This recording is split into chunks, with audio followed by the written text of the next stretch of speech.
Signs of moments confuse many students. Clockwise, counterclockwise, positive, negative. Most people just memorize them and then forget everything during the exam. First, we need to understand what a sign really is. A sign is just a mathematical way to describe a direction. So our goal is not to memorize signs. Our goal is to clearly see and anticipate the direction of a moment. So instead of memorizing rules, we will determine the direction of a moment directly. No guessing, no shortcuts, just a clear physical way to see what the force is doing. Take a beam resting on two supports and a load F acting on it. Choose a point, for example, the left support. Now ask yourself, what is the direction of the moment caused by this load about that point? Instead of guessing, let's recreate the situation physically.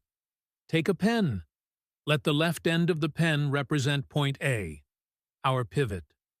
Hold it lightly between your fingers. Now locate on the pen the point where the force acts, a short distance to the right from the left end, and apply a downward push in the same location and in the same direction as the load on the beam.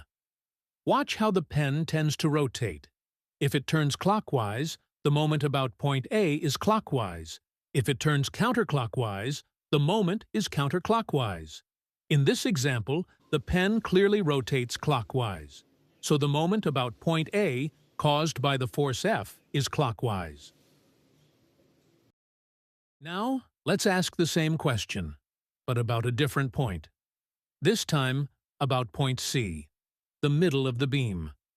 What is the direction of the moment caused by this same load about point C? Again, instead of guessing, let's recreate the situation physically. Take the same pen. Now, let the middle of the pen represent point C, the new pivot. Hold it lightly at that point.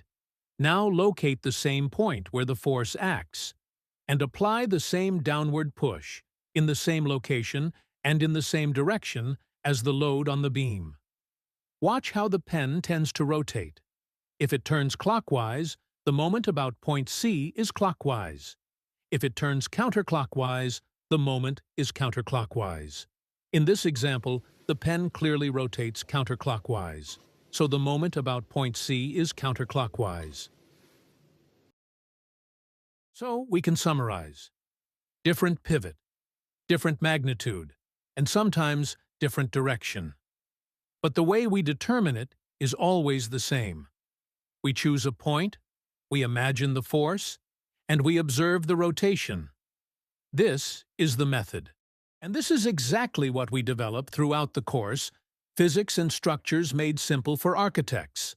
Not isolated rules, but clear principles and a reliable way to approach any problem.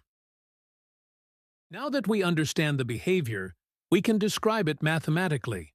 We usually define counterclockwise as positive and clockwise as negative. But this is only a convention. What matters most is to stay consistent.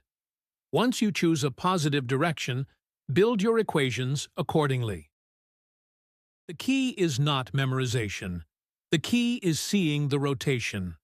Once you can imagine this movement, moments stop being abstract.